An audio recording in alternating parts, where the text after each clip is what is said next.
विकास का बीज देश बोला जाता है। सिंध हिमालय सर्वोदय लेता जाता है।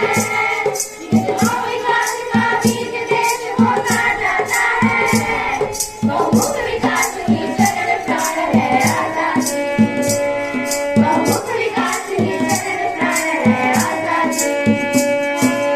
भारत माता के मंदिर में बोला जयनाथ हुए।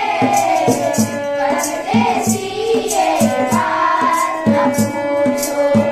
परदेसी ये बात न पूछो। कैसे हम आजाद हुए। कैसे हम आजाद हुए। कितनी मांगी और लुट गई। कितने घर बर्बाद हुए। परदेसी ये बात न पूछो। परदेसी ये बात न पूछो।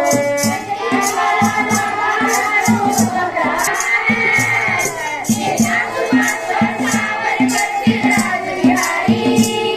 कितने वीरों से शोभित है भारत फुलवारी। ये जात पात सावरकर के राज बिहारी।